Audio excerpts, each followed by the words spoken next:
Bem-vindos a mais uma aula de lipídios e nesta nós trataremos sobre um tipo específico de ácidos graxos que tem sido muito utilizado pela indústria, que são os ácidos graxos trans. Como eu disse, todos os ácidos graxos da natureza, conhecidos na natureza, em sua esmagadora maioria, são ácidos graxos cis. Né? Por quê? Porque nós não temos enzimas, que nós não selecionamos as enzimas ao longo da evolução, para trabalharem com ligações do tipo trans. Tá? Quando como é que eu posso dizer? Quando a industrialização evoluiu muito,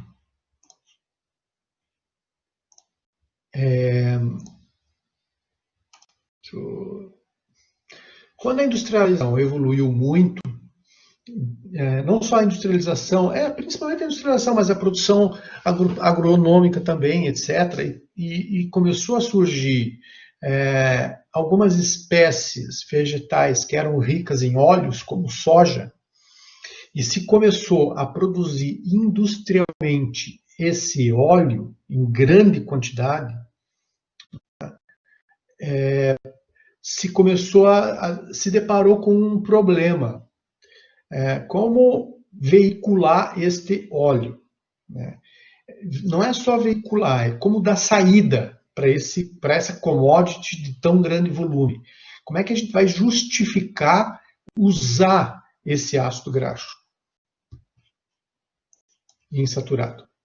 Como é que a gente vai resolver o problema dessa ou das insaturações, no caso dos poliinsaturados? E os ácidos graxos vegetais são muito mais abundantes em ácidos graxos insaturados. Os mamíferos, como eu falei, só sabem produzir ácido palmítico, ácido esteárico e, no máximo, ácido oleico. Então, todos os ácidos graxos de cadeia longa, os ácidos graxos poliinsaturados, são produzidos pelos vegetais, microalgas, principalmente, e plantas, que armazenam essas gorduras, esses óleos nas sementes. Muito bem. Então, quando eles começaram a produzir uma grande quantidade de ácidos graxos de óleos, né, poliinsaturados, de ácidos graxos insaturados, eles então precisavam inventar, criar uma saída para esses ácidos graxos. Bom, como é que a gente vai fazer as pessoas consumirem tantos óleos? Né? Vamos criar uma bebida baseada em óleo de soja? Né? Complicado. Então, o que é que a gente pode fazer? Bom, tem um outro problema ainda. Esses ácidos graxos que são poliinsaturados, eles são mais suscetíveis, essas duplas ligações são mais suscetíveis à oxidação. Eles são mais instáveis. Eles são mais oxidáveis. Né? E essa oxidação facilita o processo de, inclusive, quebra dessas moléculas, de hidrólise dessas moléculas, por oxidação. E isso leva a um quadro de rancificação das gorduras. Vocês já devem ter ouvido falar disso, se já não perceberam isso. Né?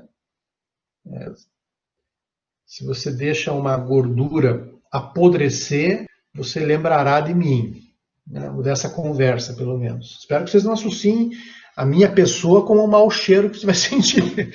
Mas você vai lembrar dessa conversa, porque, de fato, a gordura degradada, oxidada, é algo extremamente complicado de lidar, não é para muitos, né? São poucos que conseguem lidar com isso. Pegue um cadáver, por exemplo. Por que o cadáver cheira tão mal? Né? Ah, porque ele está apodrecendo. Sim, mas o que é que está acontecendo neste apodrecimento que está levando ao mau cheiro, né? Então, você tem a degradação de proteínas, que é bem complicadinho, né, também. Os nitrogenados, os compostos nitrogenados, que dentre eles as proteínas são as mais abundantes, geram mau cheiro, mas provavelmente a maior contribuição do mau cheiro vem das quebras, das oxidações das gorduras. Né? O, o, a necrópsia mais complicada que eu fiz na minha vida foi de um urso. O urso tinha uns 250 quilos e ele morreu num zoológico e nós fomos incumbidos na faculdade de fazer a necrópsia. Então recebemos aquele urso e trabalhamos, porque para você fazer uma boa necrópsia você demora pelo menos umas 2 horas. Então você tem que ir tirando todas as partes, analisando, separando as peças, coletando amostras para mandar para o laboratório, para fazer estudo patológico, para fazer química, para fazer, enfim, né? Então é um processo demorado, não é algo. Então você ficar naquele cheiro extremamente forte por 2, 3 horas, no caso desse urso nós demoramos 3 horas e pouco para terminar, porque ele tinha muita gordura, e aí a gente tinha que tirar a gordura toda para poder acessar os tecidos, né? Olha, fazem mais de 30 anos, faz uns 34 anos já, eu acho. Que eu estava no meio da faculdade, do meio para o fim ali da faculdade. E eu lembro disso como se fosse hoje.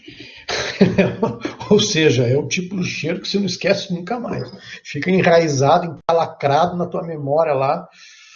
Tem que ter, mas põe o estômago nisso. Às vezes não basta ter só estômago, sabe? Você tem que sair, você tem que botar coisa no nariz para tentar enganar. É pauleira. E está aqui, né? A explicação está aqui, né? Quando você pega uma amostra de por exemplo, um alimento uma bolacha, pega uma bolacha, cara. Deixa muito tempo essa bolacha guardada, essas bolachas recheadas. Deixa muito tempo uma bolacha recheada guardada lá, passa do prazo de validade. Abre o pacote para você ver. Né? Você sente aquele cheiro, e quando você sente o cheiro, na hora que você dá a primeira mastigada, porque tem uma coisa muito interessante sobre o paladar. O paladar está intimamente relacionado com o olfato. Né? Você precisa do olfato para completar o paladar. Então, muitas vezes, você cheira a bolacha e não sente cheiro nenhum. Mas na hora que você dá a primeira mastigada, porque esses produtos aqui, quando eles quebram, eles geram compostos voláteis. E aí você consegue perceber esses compostos voláteis pelo paladar, mas principalmente pelo olfato, porque você vai aproximar essas moléculas mais próximas do olfato, espremendo essa molécula com a tua língua contra o céu da boca, por exemplo. Então, quando você faz isso, você está jogando, você está colocando perto do sistema olfativo, bem mais pertinho, como se você colocasse alguma coisa lá dentro do nariz, estão entendendo? Então, quando você coloca dentro da boca, você não sente só o gosto, você sente o cheiro também, de forma muito mais evidente. Né? Sim, quando você está gripado, você perde boa parte disso porque você não consegue fazer a conexão entre o sensorial químico, que é o paladar, mas junto com o olfato, porque essas duas coisas se completam. Né? Interessante isso, né? E aí, então, tem esses ácidos graxos insaturados, quando eles sofrem oxidação, eles rancificam, né? E geram compostos voláteis de cheiro bastante desagradável e eles liberam também ácidos. Lembre que isso aqui é um ácido graxo, né? Então eles têm grupamentos ácidos, aí eles formam ácidos e aldeídos quando eles quebram essas ligações duplas principalmente, mas às vezes ele quebra simples também e geram esses produtos menores, essas cadeias menores, mais voláteis. E aí você tem ácidos, você tem aldeídos que se formam também no meio. Então você tem uma alteração completa de características desses ácidos graxos. Bom, então esse aqui é um problema real dos ácidos graxos poliinsaturados, oxidação. Então você veja, como é que eu faço para aumentar muito o consumo de algo que eu tenho, no caso os óleos, né?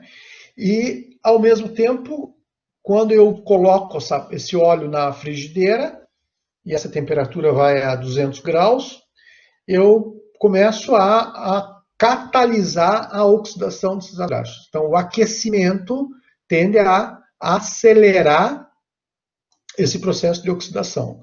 Você não esquenta esse óleo no vácuo, né? Você esquenta ele na presença de ar atmosférico. Então, isso disponibiliza oxigênio para o processo, que tende a aumentar o nível de rancificação. E então, a vida útil de uma gordura na fritura, ela é reduzida pelo processo oxidativo. Então, você tem dois problemas. Você tem um excesso de um produto que você tem na mão, estou falando da indústria agora, né? Você tem o excesso de um produto que você tem na mão, que você não tem como desovar ele, você não tem o que fazer com ele, né? E para piorar, é um produto que é mais fácil de ser oxidado do que a velha concorrente gordura do porco, banha do porco. Então, como é que eu resolvo isso?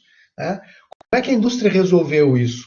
Bom, vamos chamar os químicos. O que é que eles podem fazer? Chamar os químicos, e os químicos resolveram, então, para evitar esse processo de oxidação, para diminuir esse processo de oxidação, resolveram produzir uma coisa chamada gordura. Não vou nem precisar escrever o resto. Gordura vegetal todo mundo já falou, né? Já pensou. Hidrogenada.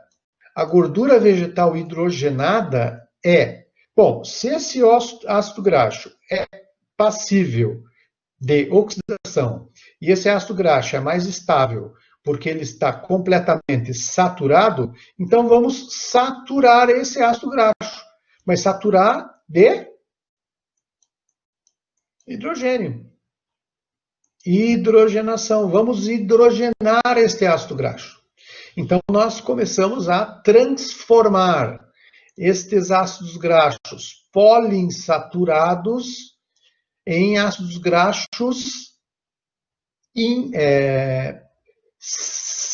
hidrogenados, para aumentar o nível de saturação desses ácidos graxos. E aí você tem uma estrutura que você transforma óleo. Bateria acabando, espera aí. Você tem uma estrutura. Oh, que legal isso aqui, cara. Como é que faz isso? Eu quero isso. Como é que eu fiz isso?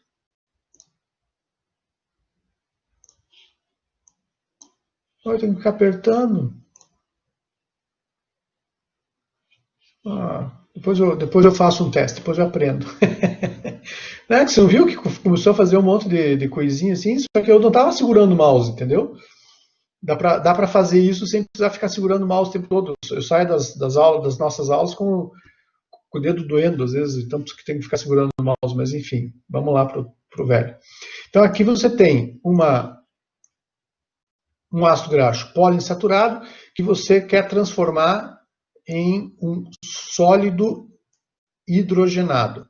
Por quê? Porque aqui você tem um óleo e quando você hidrogena ele, você produz um creme.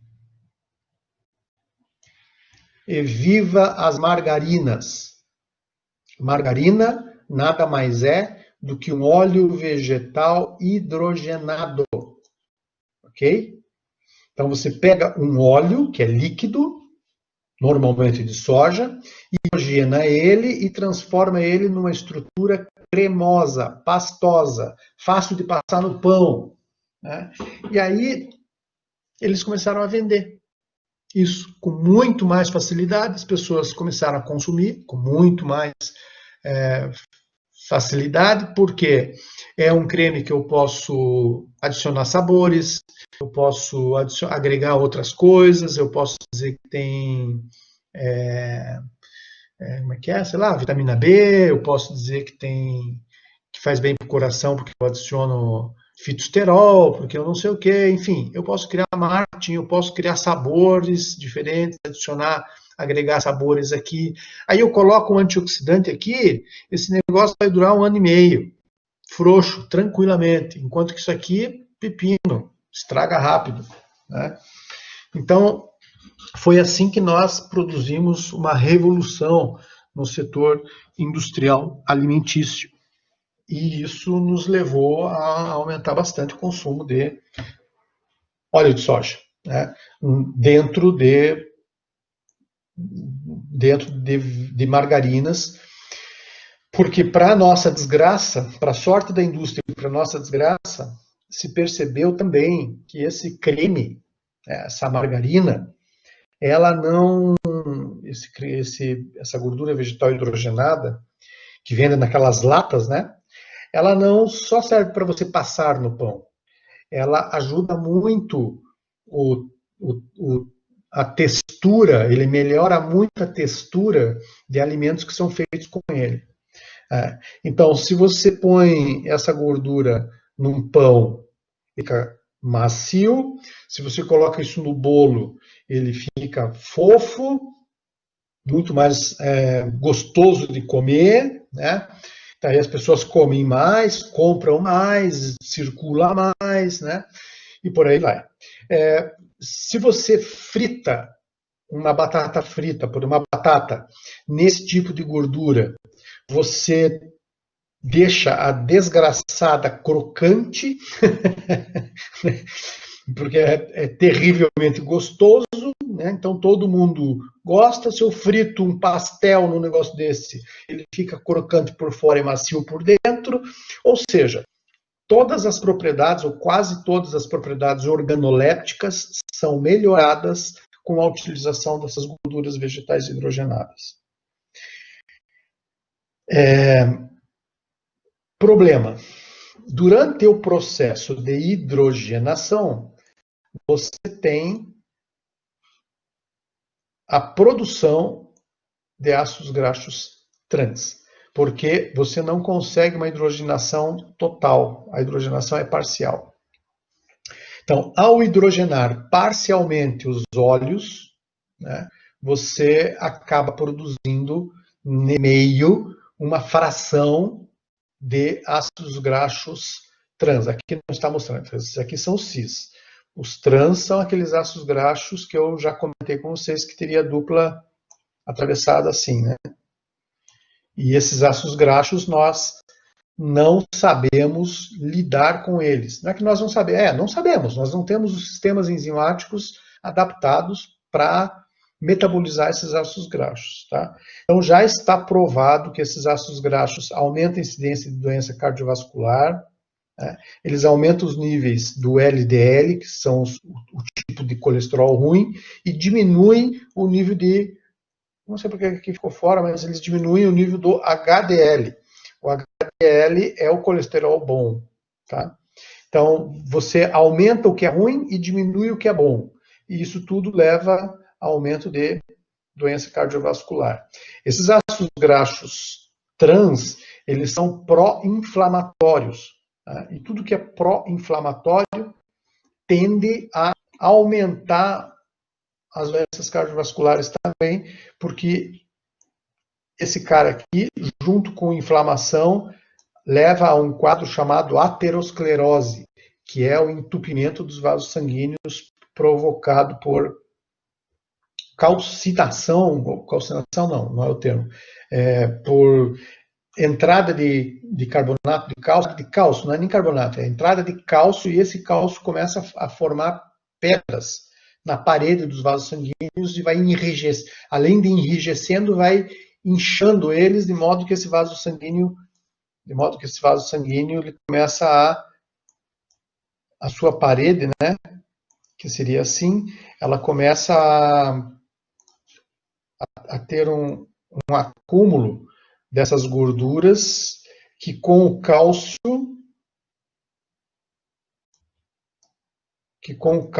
vão solidificando dentro da, não é na luz do vaso sanguíneo, é dentro do vaso, da parede do vaso. Então ocorre um engrossamento da parede desse vaso. E aí esse engrossamento na parede do vaso restringe o fluxo de sangue, né? E aí, então, esse quadro se chama aterosclerose. A partir disso, você pode ter o que se chamava antes de derrame, que é o acidente vascular cerebral, você pode ter um infarto, você pode ter uma série de desdobramentos muito complicados, né? Derivados aqui dessas doenças. E os ácidos graxos trans estão, infelizmente, envolvidos nisso. Aqui você tem, só para você ter uma noção de quanto que você, teoricamente, poderia comer de gordura trans, que você ainda dá conta, que não faz tanto efeito ruim. De 2 a 7 gramas por dia, só. Tá? Isso equivale a de 20 a 60 quilocalorias de um consumo que deve ser de 2.000 quilocalorias por dia. Então, você veja que é uma participação muito pequena, né? E aqui você tem o quanto batata frita, por exemplo, todos os produtos fast foods, tá? Batata frita não é feita em casa, que você frita com óleo de soja. Estou falando dessas batatas fritas que você compra lá nos Macs da vida aí, né? Hambúrgueres, nuggets, essas coisas aí que a gente compra, ou mesmo que você compra, por exemplo, um hambúrguer lá no Angelone e frita em casa, né? Ele é industrializado. Então, todos esses produtos industrializados têm basicamente esses teores aqui de gordura trans. Então, veja só lá, por exemplo, um hambúrguer tem 5,6 gramas de gordura trans. Só um hambúrguer já tem a quantidade máxima que você deveria comer por dia. Só no hambúrguer. Porque aí quando você tem lá a maionese que está lá no meio do hambúrguer, mas não sei o que, tem mais não sei o que, entendeu? Sim, todos esses produtos industrializados acabam agregando essas gorduras trans. Porque, como eu disse, elas agregam sabor, elas agregam textura, elas agregam paladar, elas agregam cheiro, elas agregam maciez, enfim. O cérebro do usuário fica enlouquecido com esse tipo de coisa. E aí, o que o cérebro quer? Repetir experiências que serão agradáveis para ele. Não importa se essas experiências são saudáveis ou não. É por isso que o cara cheira cocaína e ele quer repetir a experiência. Por quê? Porque é o cérebro dele que está dizendo isso, o crack. Mesma coisa, né? E na comida é a mesma coisa. Então, se o teu cérebro gostou de alguma coisa, abre o olho. Ele vai querer que você repita aquela experiência. Então, você tem que ter aí um lado cerebral, digamos, que domina o teu próprio cérebro. É um negócio meio complicado, né? Se o cérebro é o agente pensante do meu corpo, então como é que eu faço para enganar meu cérebro, né? Se é ele que pensa. Então, mas estou passando essas dicas porque é assim que funciona. Então, se você tem uma experiência que o teu cérebro diz, gostei, pronto, você vai querer repetir essa experiência, né? A não ser que você tenha muita disciplina, etc., e tenha muita consciência do que está acontecendo, né? De por que você teve aquele, gostei, né? Você disse, gostei por quê, né? Então, a gente precisa ter muita consciência disso tudo para poder ajustar e não só ajustar e dominar o nosso próprio cérebro, mas é que às vezes esse conhecimento pode não até ajudar tanto você, porque talvez você não precise, mas pode ajudar outras pessoas, né? Que talvez precisem. Então, acho que também passa por aí um pouco, né? Está certo e não. Veja, essa é uma tabela que ela tem aqui a fonte, né, citada a fonte dela. Então, isso aqui é um compilado desses artigos científicos, né? Então, os livros, eles pegam dados dos artigos científicos e juntam, compilam esses livros. Por isso que eles colocam as fontes e colocam essas observações embaixo. Então, nesse caso aqui, provavelmente são artigos diferentes que fizeram as determinações. Então, se você pega aonde que você viu? Ah, barra de chocolate. Se você pega uma barra de chocolate bem feita, eu quero dizer, se você faz um chocolate, se você produz um chocolate com pouca gordura vegetal hidrogenada, sim, sob este ponto de vista, ele é mais saudável do que o hambúrguer, sem dúvida. Sem dúvida, não tem a menor dúvida. Agora, existem chocolates e chocolates. Quando você fala de chocolate, você está falando de um produto produzido a partir do cacau. Se você, para baratear, porque isso acontece muito, tá? Para baratear esse chocolate, porque o cacau, ele tem muita gordura boa, tá? Muita gordura boa mesmo, muito saudável, né? Então, se você usa essa gordura que é boa do cacau, você vai ter pouca gordura hidrogenada ou nenhuma, né? Não tem por que você ter gordura vegetal hidrogenada. Às vezes você tem algum resquício que isso aqui é pouco, né? Você tem algum resquício de gordura vegetal que você produziu ali durante o aquecimento próprio, você próprio hidrogenou, digamos, né? Em algum nível, um pouco daquela gordura que você tem. Então, em função do próprio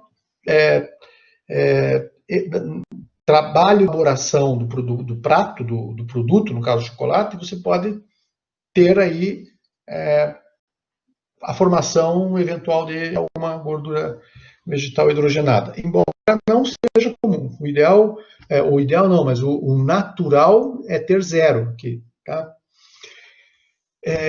Aliás, por falar em zero, vocês têm, porque isso aqui é uma coisa nova, tá? Nova que eu quero dizer, não tem 10 anos. Então, não sei se vocês têm reparado, mas em vários alimentos aparece o texto livre de trans. Então, já está existindo uma preocupação das indústrias de alimentos em usar a favor do marketing próprio o fato dos seus alimentos estarem sendo produzidos sem utilização de gorduras trans, de gordura vegetal hidrogenada, né? E o chocolate, teoricamente, ele é para ter zero de gordura trans, tá? Então, se você, por exemplo, pega um chocolate muito bem elaborado, ele não vai ter gordura trans. Ele tem zero de gordura trans. Mas o que acontece? Que se na manufatura do chocolate, para baratear o custo, você diminui o cacau e adiciona outras gorduras, né? Ou para deixar esse chocolate, por exemplo, só para vocês terem uma noção, eu não sei se vocês sabem, o padrão brasileiro, nós temos uma cultura que veio nós temos na nossa cultura, introduzida na nossa cultura pela escravatura, nós temos uma cultura de consumir muito doce. Então, o nosso paladar foi acostumado, o paladar brasileiro, ele foi acostumado a coisas muito doces. Você pega um refrigerante, por exemplo, aqui do Brasil e de outros lugares, de outros países, parece não, o nosso tende a ser mais doce, né? Você pega um chocolate feito no Brasil, ele é muito doce, né? Ele tem muito açúcar, né? Mais açúcar do que a maior parte dos outros produtos, dos outros chocolates, por exemplo. Então, se você pega um chocolate bem feito, talvez você não goste tanto dele, porque ele vai ser um pouco mais duro, ele vai ser mais amargo, ele vai ser menos doce. Daí, para eu vender melhor, porque as pessoas gostam mais, eu faço o chocolate ao leite, né? Um chocolate macio, um chocolate fofo, muito doce, né? Para pegar o cérebro do cara mesmo. E aí eu agrego, eu barateio, porque eu tiro o cacau, coloco uma gordura vegetal hidrogenada para melhorar a textura, a maciez do chocolate, percebe? Então aí você vai tendo a agregação de outras coisas que já não é mais chocolate. Você pega mesmo aquele chocolate branco, aquilo não deveria ser chamado chocolate, porque ele não tem chocolate. Ele tem qualquer outra coisa menos chocolate.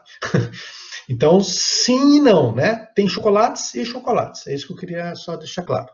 Né? Mas se você pega um bom chocolate, o chocolate ele não tem quase nada de ruim.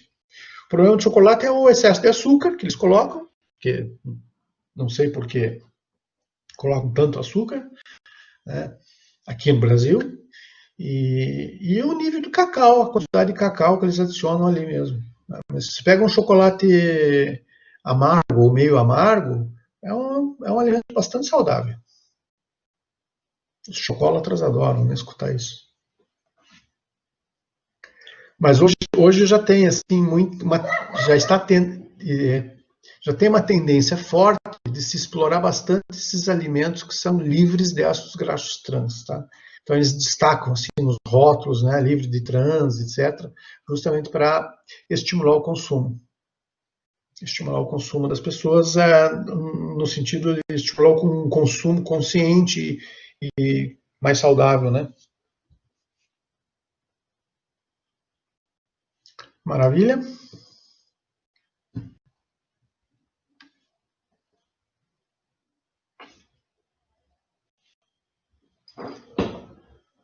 Pitiólatra. Mas você, como é que fala? Pizzeólatra. Pizzeólatra. Sim, mas a pizza, teoricamente, não deveria ter nenhum ácido graxo trans. Por que ela tem ácido graxo trans? Porque você coloca a margarina nela. Só por isso. Né? Então, se você não usa margarina nela, se você não usa gordura hidrogenada nela, ela não vai ter. Agora, por que aonde que eu tenho isto?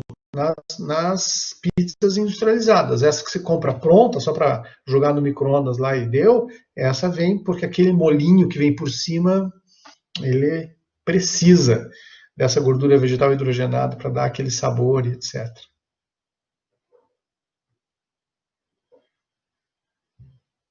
Não, não.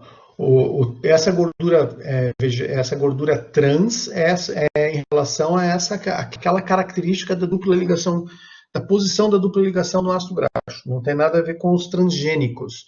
Os transgênicos são alimentos, ou enfim, são seres, né, que são produzidos por transgenia, por modificação genética. Daí é uma outra coisa. Existe também a soja transgênica, que não tem nada a ver com o óleo trans, tá? Não, não é. Isso faz parte do aprendizado também, né? Aí você tem a soja transgênica, é aquela que teve no seu genoma a inclusão de um gene ou de um grupo de genes que ela não tinha. Então, por exemplo, eu pego um gene de uma bactéria e introduzo no genoma da soja. Daí a soja vai passar a produzir uma proteína bacteriana. Então é uma soja transgênica, ok? Mas mesmo a soja transgênica poderá produzir, ou melhor, vai produzir um óleo, né? E aí se eu modifico esse óleo quimicamente, como eu estava explicando antes, eu vou produzir um óleo trans. Então, eu posso ter gordura trans de soja transgênica ou uma gordura trans de soja não transgênica. Né? Existem as duas coisas. E, na verdade, hoje quase não existe mais soja não transgênica, tá? Mais de 90% é transgênico. Soja e várias outras culturas. Né?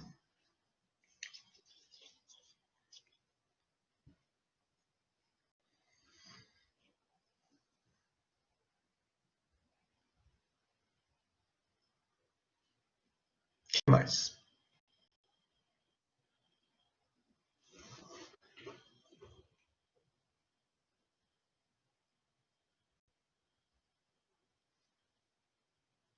Não, não enviei o questionário, sim. Não, não, eu não enviei ainda o questionário. Eu vou colocar um aviso ali quando vocês entrarem no sistema, vocês já vão receber o aviso de quando tiver. Eu devo estar fazendo esse questionário aí ao longo da semana mesmo. De hoje para amanhã, talvez eu já consiga fazer. Eu gostaria de ter feito ele já, mas eu não tive tempo. Mas acho que de hoje para amanhã eu já consigo fazer alguma coisa. Amanhã na aula eu já dou algum aviso em relação a isso, tá? É porque o questionário, vocês pediram para eu disponibilizar os artigos antes, para vocês poderem já ir dando uma olhadinha e tal, né? É, sim, são vários trabalhos, todos em inglês, aquela coisa toda. Então é por isso mesmo, porque eu percebi que se eu pedisse para vocês fazerem um mapa conceitual de um artigo daquele, vocês iam gastar muito tempo, né? Eu já expliquei isso, né? Porque é muito difícil mesmo, né? Então, o que eu pretendo fazer? Um questionário onde eu vou dizer, ó, vá lá no artigo tal e veja isto. Então, você não vai precisar ler o artigo inteiro, você vai pegar pinceladas de cada artigo, né? Então, a ideia do questionário é essa, é orientar vocês na busca por informações estratégicas do artigo, para que daí depois, com a resposta desse questionário, você consiga construir o mapa conceitual, tá? A tarefa será o mapa conceitual, né? Mas para a gente chegar lá, eu vou fazer esse questionário antes, tá bom? O que tem, Yasmin, que você falou de alimentos produzidos em grande escala?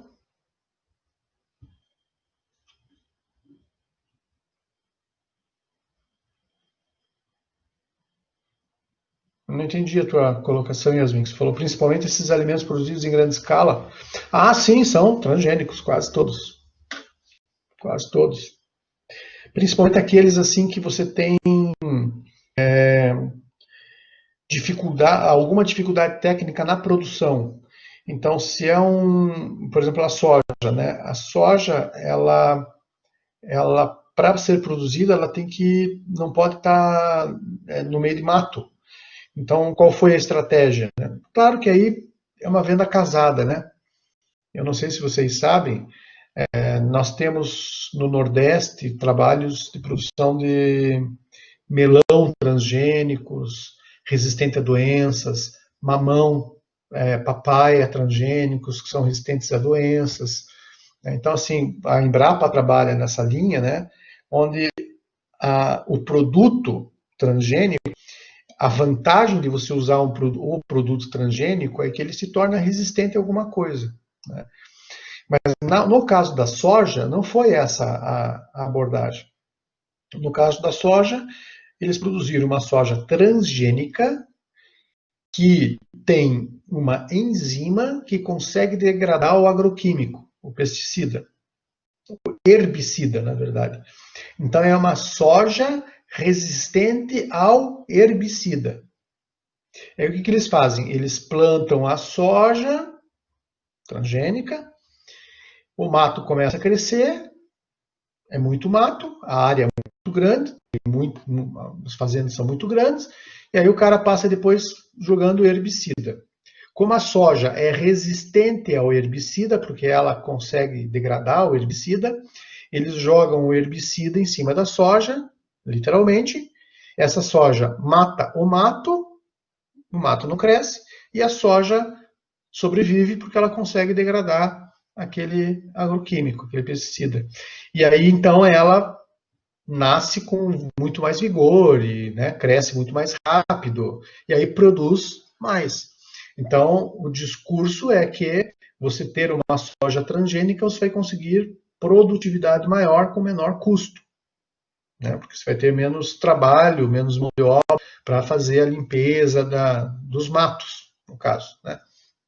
Mas não agrega nenhum valor diretamente à soja ou ao óleo, nada disso. É só esse aspecto, no caso da soja. Tá? E daí, logicamente, que a empresa que produzia que produziu a soja transgênica é a mesma empresa que vende o herbicida. O que você acha? Aí ele vende a semente da soja transgênica e depois vende o herbicida para o produtor usar.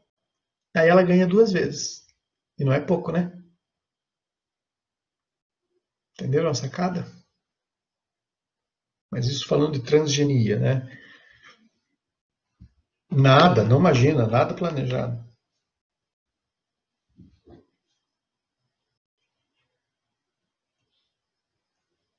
Essa turma não é fácil.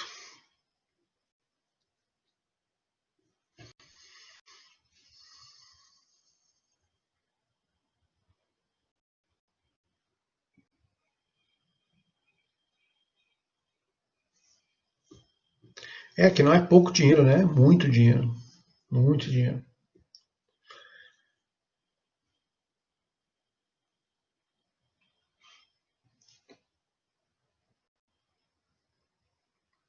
Mais alguma, mais alguma contribuição aí, pessoal? O papo hoje tá bom, tá fluindo hoje bem, né? Vocês gostam desse tema, dessas discussões. Quer ver depois lá na Bioquímica 2, quando a gente entra nesse assunto de novo, e aí a gente vai falar, por exemplo, do metabolismo de colesterol, metabolismo de triglicerídeos, o que é o VLDL, o que é o HDL, LDL, vocês enlouquecem. Vocês, eu não sei por que vocês gostam tanto, vocês adoram.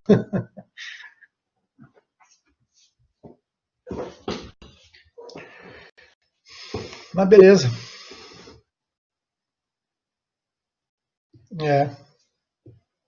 É, talvez seja algo que mais palpável, mais a gente, né, consegue visualizar melhor, talvez assim. Apesar que eu consigo visualizar o resto também, mas enfim. Cada qual com seu cada qual.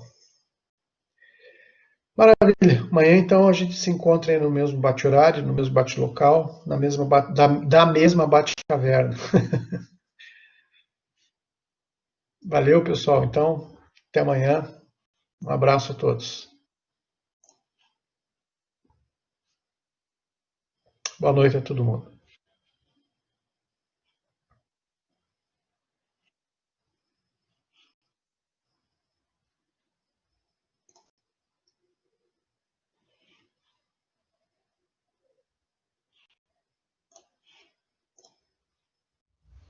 Muito bem, então com esta aula nós fizemos, nesta videoaula 2, nós fizemos uma discussão sobre os ácidos graxos trans, as suas aplicações, as repercussões sobre a saúde e alguns alimentos em que nós mais encontramos esses alimentos, fizemos esses ácidos graxos, perdão, então fizemos esse apanhado sobre os ácidos graxos trans, né? Então, com isso, a gente encerra a discussão específica sobre ácidos graxos, que são as unidades fundamentais dos triglicerídeos e participam da estrutura de outros lipídios, como os de membrana, que nós vamos discutir na sequência. Até breve.